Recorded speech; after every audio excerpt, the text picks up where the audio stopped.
जैसा कि आप सभी लोगों को पता ही होगा कि यूपीपीएससी ने यूपीपीसीएस का सिलेबस बिल्कुल ही चेंज कर दिया। जहां पर ऑप्शनल सब्जेक्ट होते थे वहां पर ऑप्शनल सब्जेक्ट को बिल्कुल हटा दिया है। कोई भी ऑप्शनल सब्जेक्ट नहीं बचा है, उसकी जगह पर जीएस के 2 पेपर और बढ़ा दिए हैं। लेकिन यहाँ पर जानने वाली बात यह है कि यूपीपीएससी के द्वारा जो पीसीएस का मेंस एग्जाम होता है उसको क्वालिफाई करने के लिए कितने मार्क्स लाने चाहिए, मतलब कितने मार्क्स पर आप एग्जाम क्वालिफाई करेंगे। तो पहले आप एग्जाम को एक बार समझ लीजिए। देखिए, इसमें टोटल 8 पेपर होते हैं।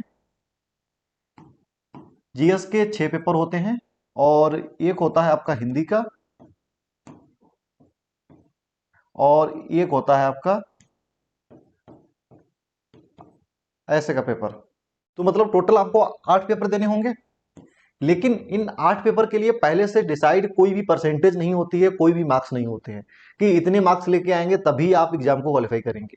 इसके लिए कट ऑफ लगती है और उसी के बेस पर शॉर्टलिस्ट किए जाते हैं, मार्क्स होते हैं। जैसे कि यूपीपीएससी में भी जो पीसीएस का जो जीएस 2 होता है जो प्रीलिम्स में, उसमें भी 33% नंबर लाने ही होते हैं तभी क्वालिफाई करेंगे।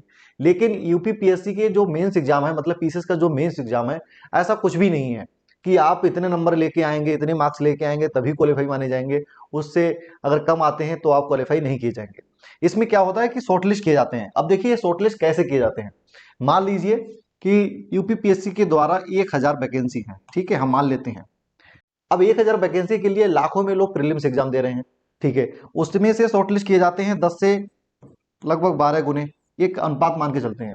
मतलब अगर मान लीजिए 1000 वैकेंसी है तो केवल 12,000 लोगों को ही मेंस एग्जाम देने का मौका मिलेगा, या 10,000 लोगों को, 10 से 12 के बीच में, या 8,000 भी हो सकता है कभी कभी। ये पीएससी के ऊपर डिपेंड करता है, इसमें और किसी का कोई मतलब नहीं होता है।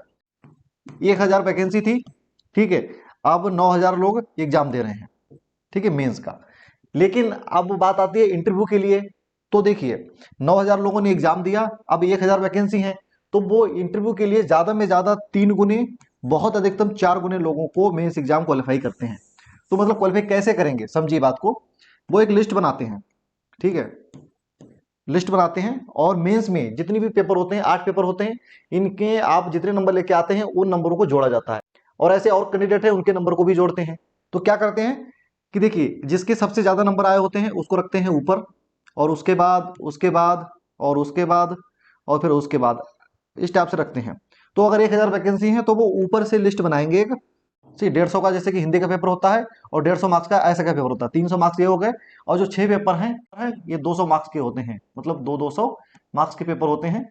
तो 2 छंग 1200, ठीक है, 1200 इनके मार्क्स हो गए और 300 ये हो गए। तो मतलब टोटल जो मेंस होता है वो आपका 1500 मार्क्स का होता है। अब 1500 मार्क्स में से आप जितने मार्क्स हासिल कर लेते हैं, जितने नंबर ले आते हैं, उसी के हिसाब से आपकी लिस्ट बनाई जाती है। तो उनको अगर मान लीजिए 3000 लोग चाहिए 9000 में से, तो वो ऊपर से लिस्ट बनाएंगे और इसमें मतलब आरक्षण को भी देखते हुए, रिजर्वेशन को भी देखते हुए लिस्ट बनाते हैं और उसी के हिसाब से कट ऑफ भी लगाते हैं। इस कैटेगरी के इतने मार्क्स आने चाहिए, उन्हीं को हम लेंगे, उससे नीचे वालों को नहीं लेंगे। तो इस टाइप से जो इसका प्रोसेस है वो चलता है, जिसको हम कट ऑफ भी बोलते हैं या शॉर्ट लिस्ट भी बोलते हैं। इस टाइप से किया जाता है।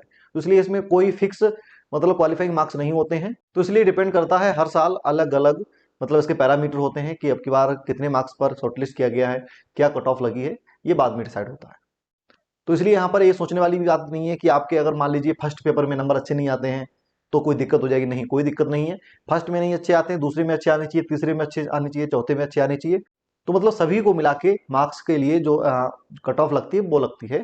ऐसा नहीं है कि आपके एक सब्जेक्ट में मार्क्स अच्छे नहीं है तो उसमें से आपको मतलब क्वालिफाई नहीं माना जाएगा, नहीं, सभी को जोड़ा जाएगा और उसके हिसाब से ही शॉर्टलिस्ट किए जाते हैं।